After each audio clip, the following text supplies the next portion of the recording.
Pastor Nanaprakash. Praise Lord, Pastor. Thank you, ஐயா. நன்றி நன்றி நன்றி. Go ahead, go ahead.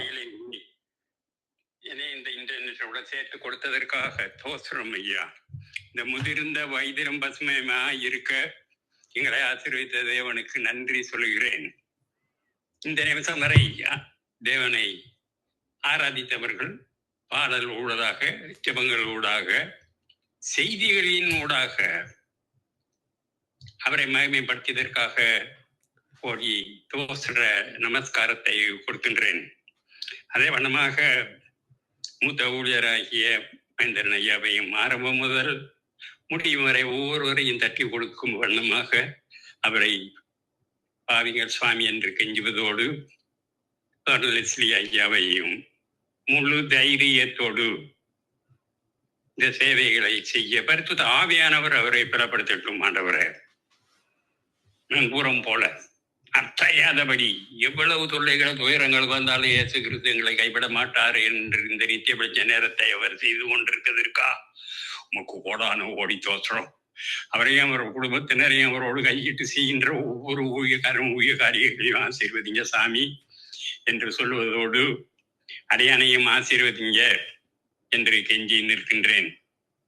இப்பொழுதும் என்னோட இடைப்பட்ட வார்த்தை, அதாவது பரிசுத்த அக்கினி எங்களிடத்துல பற்றி எரியட்டும். பரிசுத்த ஆவியானவர் எங்களிடத்துல பற்றி எரியாமல் இருக்கும் வரை எங்களால் இந்த ஊழியத்தை எங்களால் செய்ய முடியாது என்பதை பற்றி உங்களோடு பேச ஆசைப்படுகின்றேன்.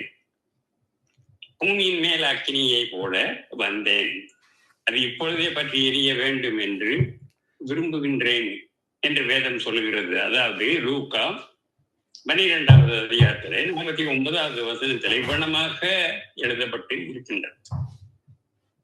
இயேசு கிறிஸ்து பூமிக்கு வந்த நோக்கமும்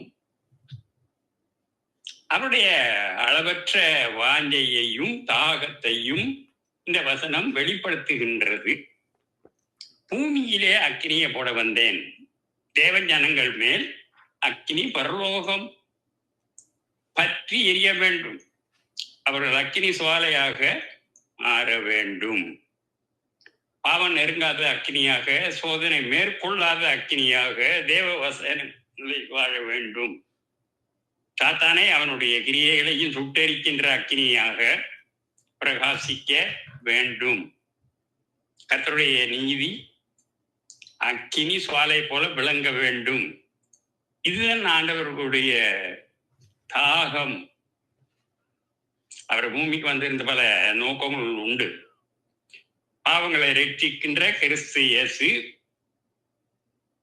உலகத்தில் வந்தார். இழந்து போனதை தேடவும் ரட்சிக்கவும் மனுஷகுமாரன் வந்தார் என்றும், பிசாசின் கிரியைகளை அழிக்கும்படியாக வந்தார். சத்தியத்தை குறித்து சாட்சி கொடுக்க வந்தார். நித்திய ஜீவனை தரும்படியாக வந்தார். இவை யாவும் உண்மைதான் ஆயினும் பூமியின் மேல் அக்கினியை போல வந்த அவர்தாமே வலியுறுத்தி சொல்கிறார், என் ஜனங்கள் பூமிக்கு வெளிச்சமாக இருக்க வேண்டும், எரிந்து பிரகாசிக்கின்ற விளக்காய் திகழ வேண்டும். அதன் மூலம் ஒரு எழுப்புதல் அக்கினி தேசத்திலே கரைபுரண்டோட வேண்டும். பரிசுத்த அக்கினியை நம்மேல் போடும்படியாக நம் அருமை ஆண்டவர் வாங்கிக்கின்றார். அதற்காகவே இந்த பூமிக்கு அவர் வந்தார் என்று சொல்லலாம். அக்கினி என்று சொல்லும் பொழுது பல்வேறு வகையான அக்கினி நமது ஞாபகத்திற்கு வருகின்றன. அன்றாட வாழ்க்கையிலே தீ அல்லது நெருப்பு என்கின்ற அக்கினி உணவுகளை சமைக்க உதவுகிறது, விளக்கை பிரகாசிக்க செய்ய உதவுகிறது. ஒவ்வொரு நாளும் ஏதோ ஒரு விதத்திலே இந்த அக்கினியானது நமக்கு பயன்படுகிறதாக இருக்கின்றது. உலகத்தில் உள்ள எல்லா பொருள்களையும், திடப்பொருள்களையும், திராவிய பொருள்களையும், வாயு பொருள்களையும் என்று மூன்றாக நாங்கள் பிரிக்கலாம். ஆனால் அக்கினி திடப்பொருள் அல்ல, திரவிய பொருள் அல்ல. வாய்ப்பு பொருளும் அல்ல. அது ஒரு அதிசயமான ஒரு பொருள். அதற்கு நீளம், அகலம், உயரம் ஒண்ணுமே கிடையாது. அது ஒரு பாத்திரத்தில் சேகரித்து வைக்கவும் முடியாது. அக்கினி எப்பொழுதும் மேல் நோக்கி சென்று கொண்டு இருக்கின்றது. எந்த இடத்தில் பற்ற வைத்தாலும் உயர உயர செல்கிறது. பல வீடுகளை பற்றி எரியும் பொழுது வானளாவிய அக்கினி புகையும் உயர்ந்து செல்கிறதை நாங்கள் பார்க்கின்றோம். ஆனால் சூரியனில் இருந்து வருகின்ற அக்கினி, கவனியுங்கள், அக்கினி கதிர்கள் அண்ட சராசரங்களை நோக்கி கீழே வருகின்றது. உலகத்துக்கு அக்கினியையும் வெப்பத்தையும் வெளிச்சத்தையும் அது தருகின்றது. எலியாவை வரவேற்க பரலோகத்திலிருந்து அக்கினி மயமான இரதமும் குதிரைகளும் வந்தன. அவர் அந்த அக்கினி இரதத்திலே ஏறி சுழல் காற்றிலே பரலோகத்திற்கு எடுத்துக் கொள்ளப்பட்டார். கர்த்தர் நம்முடைய பிள்ளைகளை அக்கினி மதிலாக சூழ்ந்து கொள்ளுகிறார் என்று சகரியா தீர்க்கதரிசன புத்தகம் 2வது அதிகாரத்திலே 5வது வசனத்திலே வாசிக்கின்றோம். நம்முடைய ஊழியக்காரர்களை அக்கினி சுவாலையாக மாற்றுகிறார் என்று விரையர் 1:7 வாசிக்கின்றோம். அவருடைய உள்ளத்திலே ஊழியக்காரர்கள் மட்டும் அல்ல, விசுவாசிகள் மேலும் அக்னியை போட வேண்டும் என்று விரும்புகின்றார். இன்றைக்கு யாரெல்லாம் பரலோக அக்கினியை இறங்க பண்ணினார் என்பதை தியானிக்கும் பொழுது, ஆண்டவரே என்னுடைய உள்ளத்திலும் அந்த அக்கினி பற்றி எரியட்டும் என்று ஜெபத்தோடு தாகத்தோடு இருப்போமே ஆனால் நிச்சயமாகவே உங்களுடைய உள்ளத்திலும் அக்கினி பற்றி எரியும் அன்பானவர்களே. மேலாவதாக பலிபீடத்திலே செப்பனிட்ட போது இறங்கிய அக்கினி, அதாவது சகல ஜனங்களும் அவன்கிட்ட வந்து தகர்க்கப்பட்ட கர்த்தருடைய பலிபீடத்தை அவன் செப்பனிட்டு என்று 1 ராஜாக்கள் 18வது அதிகாரத்தில் 30வது வசனத்திலே வாசிக்கின்றோம். 1 ராஜாக்கள் 18:30 வானத்திலே இருந்த அக்கினி இறங்க பண்ணி அதன் மூலமாக கர்த்தரே தேவன் என்று நிரூபிக்கும்படியாக எலியாவினுடைய உள்ளத்திலே பக்தி வைராக்கியத்தின் அக்கினி பற்றி எரிந்து கொண்டு இருந்தது. கர்த்தர் தானே ஜீவனுள்ள தேவன். அவர் அல்லவா இஸ்ரவேலரை தனக்கு சொந்த ஜனமாக தெரிந்து கொண்டார். அப்படி இருக்க தேவ ஜனங்கள் விக்கிர ஆராதனைக்கு சென்றது என்ன? அவர்களை கர்த்தர் பக்கமாக திருப்ப வேண்டும் என்கின்ற வாரம் அவருடைய எலும்புகளிலும் நரம்புகளிலும் அக்னியாக ஓடிக்கொண்டு இருந்தது. கர்மேல் பருவத்திலே தனியாக ஏறினார். மறுபக்கத்திலே பால் தீர்க்கதரிசிகள் 450 பேர் நின்று கொண்டிருந்தார்கள். இஸ்ரவேலின் ராஜாவாகிய ஆகாப் நின்று கொண்டு இருந்தான். மனைவியின் சொற்கேட்டு விக்கிர ஆராதனையை செய்வதற்கு தன்னை விற்று போட்ட ஒரு ராஜா, தன்னை விற்று போட்ட ஒரு ராஜா என்று சொல்லலாம். ஜனங்களுக்கு கர்த்தரை விட்டு விலகி பாலை பின்பற்றி கொண்டு இருந்தார்கள். 2 நினைவுகளினாலே குந்தி நடந்தார்கள். கார்மேல் பருவத்திலே கர்த்தருடைய பலிபீடம் தகர்க்கப்பட்டு கிடந்தது. அதை தகர்த்தது யார்? ஒருவேளை ராணியாக யெசபேலுடைய வேலையாக இருக்க கூடும். எலியா வானத்திலே இருந்த அக்கினியை இறங்க பண்ணுவதற்கு முன்பாக செய்த முதல் காரியம் பலிபீடத்தை செப்பனிட்டதுதான்.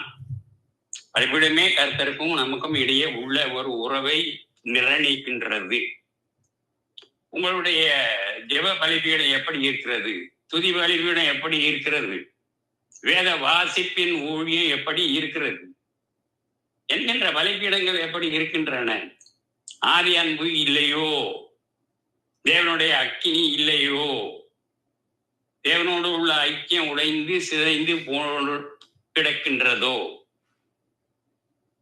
எபேசு சபையிலே தேவ அன்பு பலிபீடமாக உடைந்து கிடந்தது. கர்த்தர் துக்கத்தோடு, நீ ஆதியிலே கொண்டிருந்த அன்பை விட்டாய் என்று உன் பேரிலே எனக்கொரு குறை உண்டு என்கின்றார். ஆகையால் நீ என் நிலையில் இருந்து விழுந்து போனதை நினைத்து மனம் திரும்பி ஆதியிலே செய்த கிரியைகளை செய்வாயாக என்கின்றார் என்பதை நாங்கள் வெளிப்படுத்தின 2வது அதிகாரத்திலே 4-5வது வசனத்திலே வாசிக்கின்றோம். பலிபீடத்தின் மேல் அக்கினி எரிந்து கொண்டிருக்க வேண்டும். தேவ அன்பு என்பது ஒரு அக்கினி தானே. தேசத்தின் அக்கினி தழலும் அதன் சுவாலைகளையும் கடும் சுவாலைகளையும் திரளான தண்ணீர் தேசத்தையும் அவிக்க மாட்டாது, வெள்ளங்களும் அதை தணிக்க மாட்டாது என்று உன்னத பாட்டு, சாலமோனின் உன்னத பாட்டுகள் 8வது அதிகாரத்திலே 6-7வது வசனத்திலே வாசிக்கின்றோம். எலியா செய்த முதல் வேலை பலிபீடத்தை செப்பனிட்டதுதான். மனிதனுக்கும்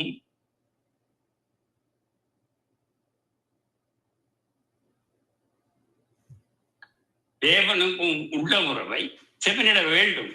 மனிதனுக்கும் கர்த்தருக்கும் இடையே உள்ள உறவை செப்பனிட வேண்டும். சகேயு தன்னுடைய வாழ்க்கையை செப்பனிட அவன் தீர்மானித்தான். நான் ஒரு இடத்திலே எதையாவது அநியாயமாக வாங்கினது உண்டானால் நாளந்தனையாக நான் திருப்பி செலுத்தி விடுகிறேன் என்கின்றான். இதை கேட்ட இயேசு, இன்றைக்கு இந்த வீட்டிற்கு ரட்சிப்பு வந்தது, இவனும் ஆபிரகாமுடைய குமாரனாக இருக்கிறானே என்றார் என்பதை நாங்கள் லூக்கா 19வது வசனத்திலே 19வது வசனத்திலே 8-9வது வசனங்களிலே வாசிக்கின்றோம். உங்கள் மேல் அக்கினியை இறங்க வேண்டுமே, ஆனால் முதலாவது பலிபீடத்தை செப்பனிட வேண்டும். இயேசு யாக்கோப்பையும் யோவானையும் ஊழியத்துக்கு அழைத்த பொழுது அவர்கள் வலைகளை பழுது பார்த்து கொண்டிருந்தார்கள் என்று மார்க் 1:29 வாசிக்கின்றோம். வலையை மட்டும் அல்ல அன்பானவர்களே, வாழ்க்கையையும் பழுது பார்க்கும் பொழுது கர்த்தருடைய அழைப்பு நிச்சயமாகவே நமக்கு வரும். ஏனென்றால் ஓட்டை வலையில மீன் நிற்காது. பாவமுள்ள ஜீவியத்தில் ஆசீர்வாதம் தங்காது.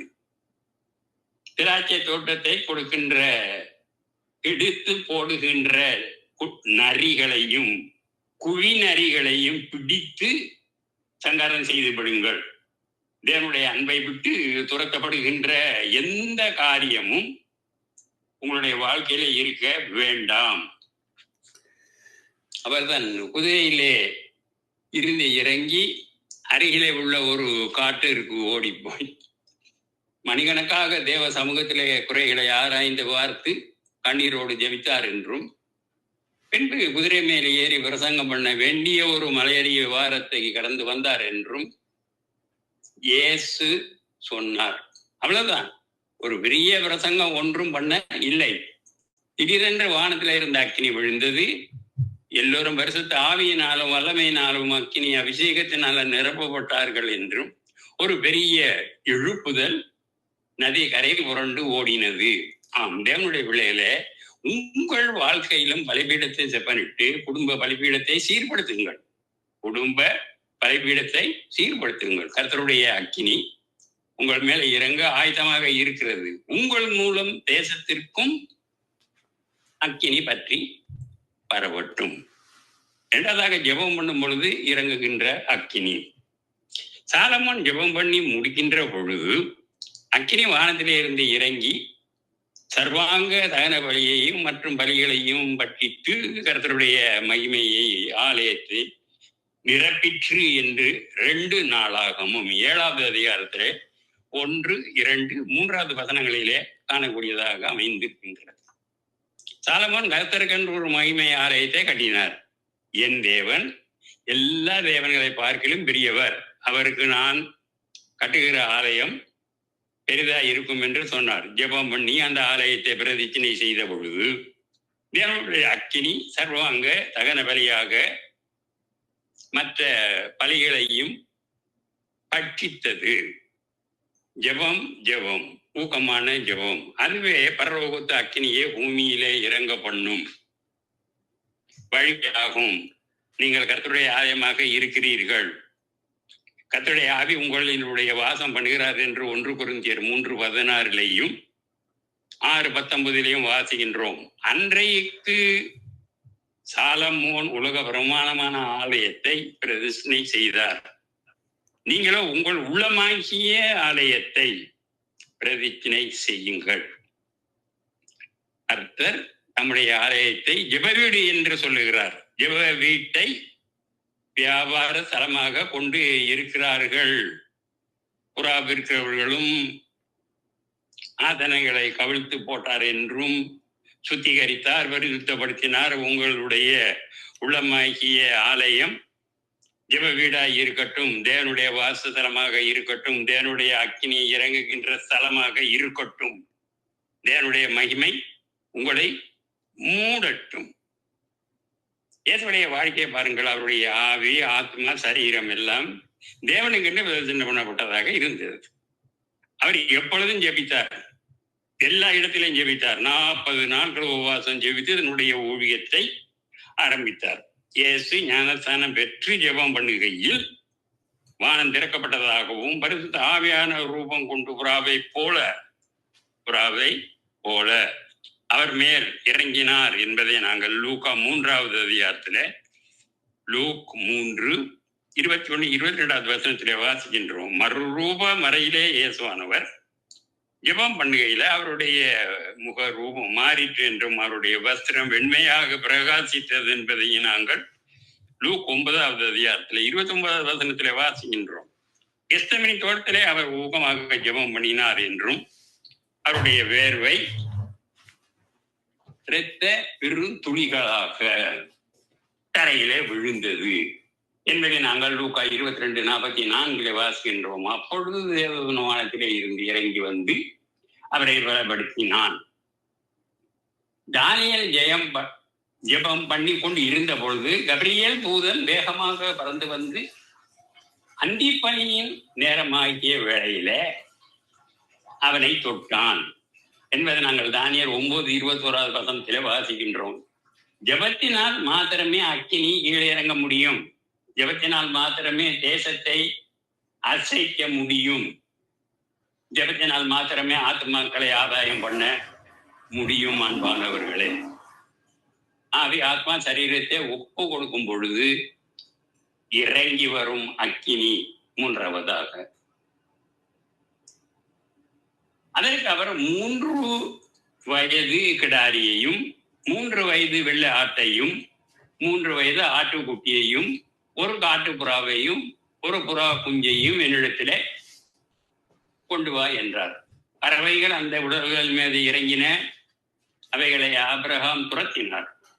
சூரியன் அஸ்தமித்தது.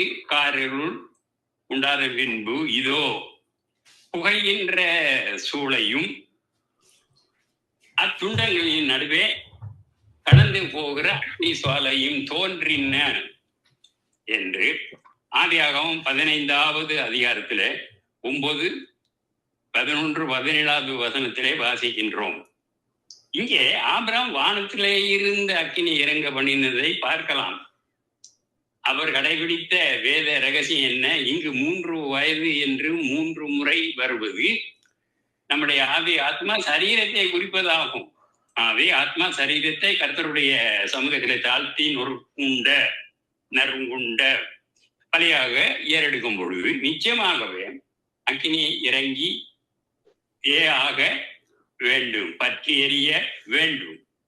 ஆகவேதான் அப்போஸ்தலன் பவுல், சகோதரரை, நீங்கள் உங்கள் சரீரங்களை பரிசுத்தமாகவும் தேவனுக்கு பிரியமுள்ள ஜீவ பலியாகவும் ஒப்புக்கொடுக்க வேண்டும் என்றும் தேவனுடைய இரக்கங்களை முன்னிட்டு உங்களை வேண்டிக் கொள்கின்றேன். இதுவே நீங்கள் செய்ய வேண்டிய புத்தி உள்ள ஆராதனை என்று ரோமர் 12:1 எழுதியிருக்கின்றார். தேவனுக்கும் பலி நொறுங்குண்ட ஆவிதான்.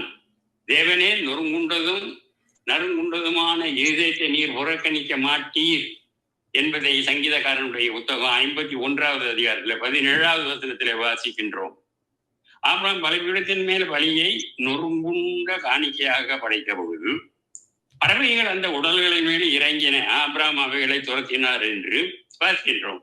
இங்கே பறவைகள் என்று குறிப்பிடப்படுவது வீண் சிந்தைகள், அதைரியங்கள், அவிவிசுவாசங்கள், இவற்றை சாத்தான் கொண்டு வந்து பலியை அசுத்தப்படுத்த நினைப்பான். ஆபிரகாம் அவர்களை விரட்டினது போல நாமும் விரட்டி தேவ சமூகத்தை அக்னியாக நாங்கள் காத்திருக்க வேண்டும். நாம் கட்ட வேண்டிய பலிபீடம் கல்வாரி மலையிலே உள்ள கொல்கத்தா மேட்டிலே இருக்கின்றது. நம்முடைய ஆண்டவராகிய இயேசு கிறிஸ்து தேவ ஆட்டுக்குட்டியாக நமக்கு பலியானார். மரணத்தின் வழியாக மூழ்கி சென்ற தங்க உணாத வேதனையினால அவமானங்களையும் நிந்தைகளையும் ஏற்றுக்கொண்டார். இயேசு கிறிஸ்துனுடைய சரீரம் ஒரே தரம் பலியிட்டபடினாலே அந்த திட்டத்தின்படி நாம் பரிசுத்தமாக்கப்பட்டு இருக்கின்றோம் என்று எபிரேயர் 10:10 வாசிக்கின்றோம். நித்திய ஆவியினாலே தம்மை தாமே பழுதற்ற பலியாக தேவனுக்கு ஒப்பு கொடுத்த கிறிஸ்துனுடைய இரத்தம் ஜீவனுள்ள தேவனுடைய ஊழியம் செய்வதற்கு உங்களுக்கு மனசாட்சியை செத்த கிரியைகளை சுத்திகரிப்பது எவ்வளவு ஒரு நிச்சயமான ஒரு காரியம் என்பதையும் எபிரேயர் 9:14 வாசிக்கின்றோம். இயேசு கிறிஸ்து தமது ஆதி ஆத்ம சரீரத்தை நமக்கு பலிபீடமாக படைத்தார். அவர் சர்வ லோகத்தின் பாவத்தையும் சுமந்து தீர்க்க தேவ ஆட்டுக்குட்டியானார் என்று யோவான் 1:29 வாசிக்கின்றோம். நம்முடைய பாவங்களை நிவர்த்தி செய்கின்ற கிருபாதார பலி அவரே. அவர் பூமியின் மேல் அக்கையை போட வந்தவர், எப்பொழுது பற்றி எறிய வேண்டும் என்று விரும்புகிறவர் என்பதை நாங்கள் லூக்கா 12:49 வாசிக்கின்றோம். பரிசுத்தவான்கள் எல்லோரும் தங்கள் ஆவி ஆத்மா சரீரத்தை பலிபீடத்தின் மேல் படைத்து அக்கினி இறங்க பண்ண ஊழியம் செய்ய வேண்டும். யோவான் ஸ்நானகன் எரிந்து பிரகாசிக்கின்ற விளக்காக இருந்தார் என்று யோவான் 5:35 வாசிக்கின்றோம். ஜான் வெஸ்லியை குறித்து மோடி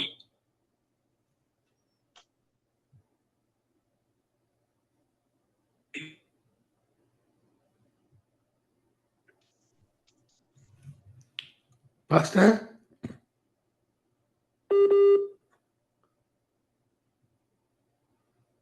பாஸ்டர் சத்தம் வேற இல்லை.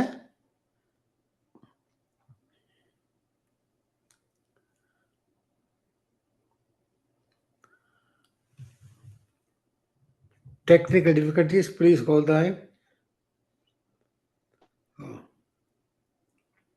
அவருடைய நேரம் கட் பண்ணிவிட்டது. சில நேரம் ஸ்ரீலங்காவிலே சில காலநிலை காரணமாக சில கட் பண்ணிவிட்டது. கத்தர் அவர் ஆசிரிப்பாராக. இதுவரை நேரம் செய்து கொடுத்து pastor ஞானப்பிராசம், Colombo, Sri Lanka. Sister Dolly, price Lord ஐயா.